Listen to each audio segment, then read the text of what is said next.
एक बार बहुत सारी छोटी छोटी परियां जंगल में फलों के घरों में रहती थी। वे वहाँ आपस में खूब मौज मस्ती करती और बहुत खुश रहती थी। गिलहरी, चिड़िया, बंदर, बिल्ली, कई तरह के छोटे छोटे जानवर उनके दोस्त थे। वे सब एक दूसरे के साथ मिलकर रहते थे और बहुत खुश रहते थे। लाडो, चलो आज हम सब मिलकर पार्टी करते हैं। हाँ हाँ परी बहन, बहुत मजा आएगा। तो आज पार्टी में भूरी बिल्ली, कालू कौवा, गिलहरी, नटखट बंदर सभी शामिल होंगे। हाँ, पर हम सबको करना क्या है परी बहन? कल हम सब मिलकर सदाबहार जंगल में पार्टी करेंगे और खाने का सामान हम सब परियां मिलकर लाएंगे। अरे वाह, कल तो बहुत मजा आने वाला है। अगले दिन सुबह सारे दोस्त सदाबहार जंगल में पहुंच गए और खूब मस्ती करने लगे और अन्य परियां भी कुछ न कुछ खाने का सामान बनाकर ले आई। उसी समय परियां जंगल से गुजर रही थी। वह सभी जानवरों के साथ परियों को पार्टी करते हुए देखती है। अरे ये क्या, कितने छोटी छोटी परियां। परियां छुपकर उन्हें देखने लगती है। अरे कितने मजे कर रहे हैं ये जानवर और छोटी छोटी परियां। क्यों न मैं इन परियों को उठाकर अपने घर ले जाऊं, फिर इनसे अपनी सारी इच्छाएं पूरी करवाऊंगी। पर मैं इन्हें कैसे ले जा सकती हूँ? यहाँ पर तो बहुत सारे छोटे बड़े जीव जंतु हैं, कहीं ये मुझे कोई हानि ना पहुँचा दे। हाँ, मुझे इनके जाने का इंतज़ार करना होगा। तब तक मैं यहीं छुपकर इन्हें देखती हूँ। उसके बाद इन परियों को पकड़कर मैं ले जाऊंगी। सभी जानवर पार्टी करके अपने घर चले जाते हैं, लेकिन परियां अभी वहीं थी। सोना, रूपा, आज तो बहुत मजा आया पार्टी करके। हाँ, हमें भी बहुत मजा आया, परंतु मुझे ऐसा क्यों लग रहा है जैसे कोई यहाँ पर है।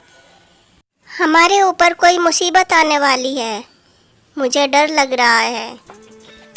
नहीं नहीं, यहाँ कोई नहीं है, तुम्हें ऐसे ही डर लग रहा है।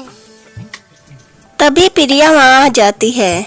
इससे पहले कि परियां कहीं भागती, वह उन्हें पकड़ लेती है और अपने घर ले जाती है। उन सभी परियों को एक बड़ी सी बोतल में बंद कर देती है।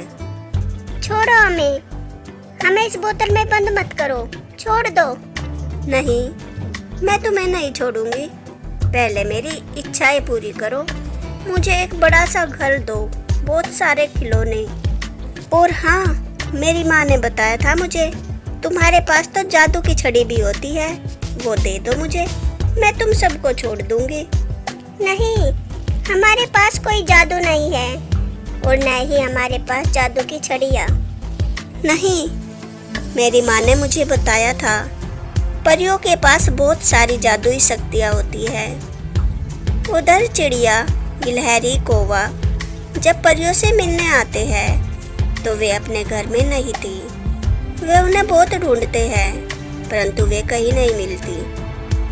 कहीं कोई शिकारी तो परियों को उठाकर नहीं ले गया। हमें उनको मिलकर ढूंढना होगा।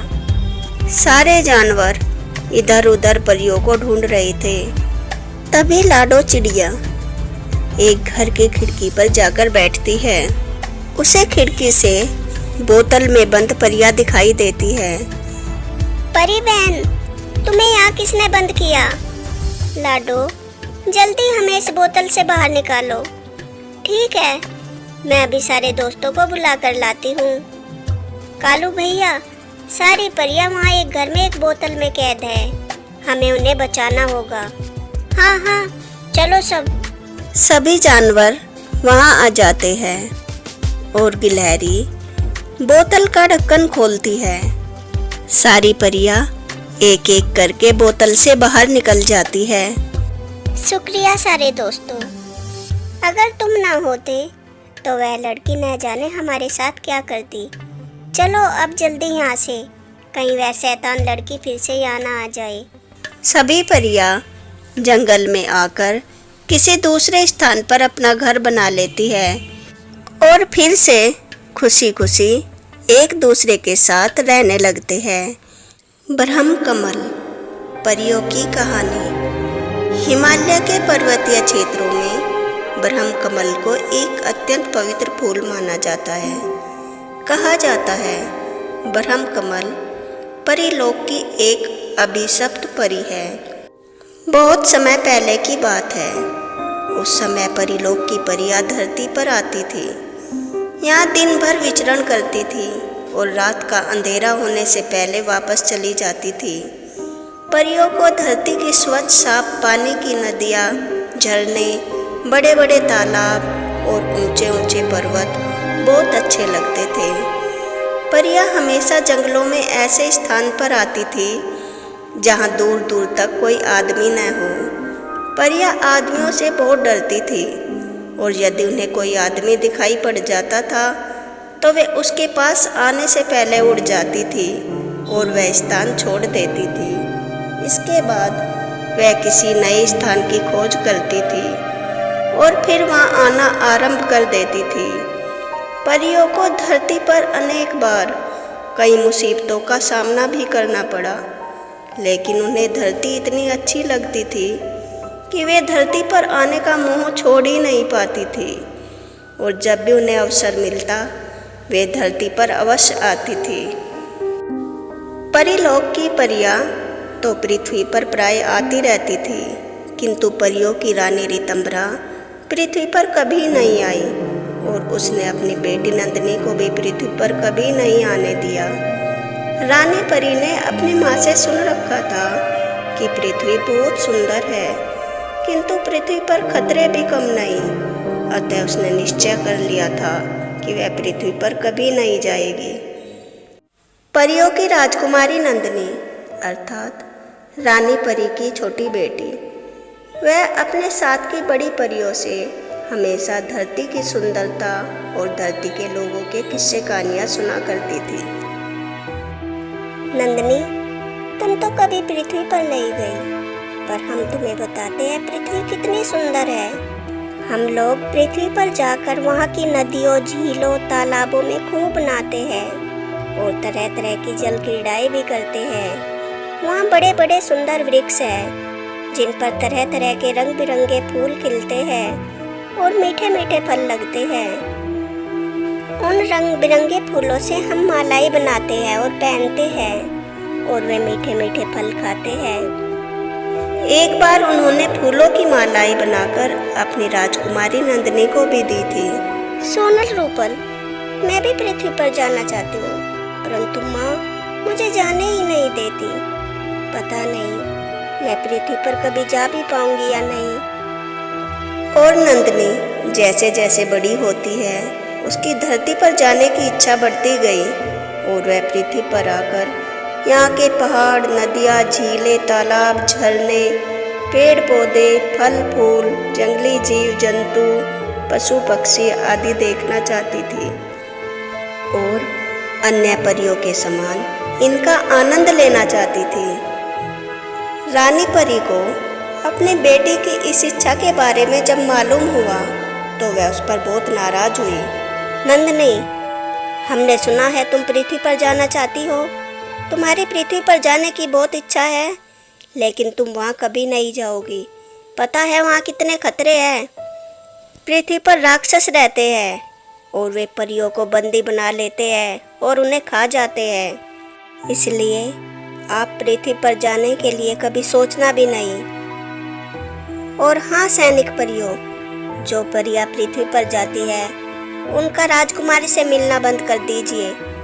और हाँ, राजकुमारी भी कभी उनसे न मिलने पाए। परियों की राजकुमारी कुछ समय तो रानी परी की कैद में अकेली रही, लेकिन जब उससे यह सहन नहीं हुआ तो उसने चुपचाप महल के बाहर निकलना और पृथ्वी पर जाने वाली परियों से मिलना आरंभ कर दिया। परियों की राजकुमारी अन्य परियों से इस तरह मिलती थी कि रानी परी को पता नहीं चलता था। सोनल रूपल, मुझे भी तुम अपने साथ पृथ्वी पर लेकर चलो। मैं भी पृथ्वी देखना चाहती हूँ। नहीं नहीं राजकुमारी नंदिनी, हम तुम्हें नहीं ले जाएंगे। रानी परी हमें मार ही डालेगी। परियों की राजकुमारी बहुत जिद्दी थी। वह अपने महल वापस आ गई और उसने अपने मन में पृथ्वी पर जाने की ठान ली। प्रातः काल का समय था। धरती पर आने वाली परियों ने अपने अपने पंख खोले और धरती की ओर उड़ चली। इसी समय परियों की राजकुमारी बाहर निकली और वह भी अपने पंख फैलाकर परियों के पीछे पीछे चल पड़ी। धरती पर जाने वाली परियों को उसका पता नहीं चला।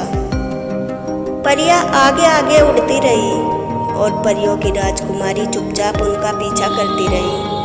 परियों ने कभी कल्पना भी नहीं की थी कि राजकुमारी नंदिनी उनके पीछे पीछे आ रही है। वे अब धरती के बहुत पास आ गई थी। अचानक नंदिनी राजकुमारी को छींक आ गई। अरे ये क्या? राजकुमारी नंदिनी आप हमारे पीछे कैसे आ गई? नहीं नहीं परी लोग वापस चलो, अब हम पृथ्वी लोक नहीं जाएंगे। नहीं नहीं सोनल रूपल, मुझे भी अपने साथ पृथ्वी पर लेकर चलो और इसमें तुम्हारी कोई गलती नहीं। मैं अपनी मर्जी से यहाँ आई हूँ और मैं माँ को भी ये बता दूँगी कि इसमें तुम्हारा कोई हाथ नहीं है। मैं खुद अपनी मर्जी से यहाँ आई हूँ और माँ को तो पता भी नहीं चलेगा। हम थोड़ी देर में ही वापस चले जाएंगे और अगर तुम मुझे नहीं लेकर गई तो मैं अकेले ही पृथ्वी पर चली जाऊंगी। सभी परियां असमंजस में पड़ गई। वे जानती थी कि परियों की राजकुमारी बहुत जिद्दी है। वह बिना पृथ्वी पर पहुंचे वापस परीलोक नहीं जाएगी। अतः परियों की राजकुमारी को छोड़कर वे परीलोक नहीं जा सकती थी। राजकुमारी नंदिनी चलिए, परंतु हम कुछ देर रुककर ही परीलोक वापस लौट आएंगे। हाँ हाँ ठीक है, हम जल्दी ही लौट आएंगे। धरती पास ही थी, अतः कुछ ही समय में सभी परियां धरती पर आ गई।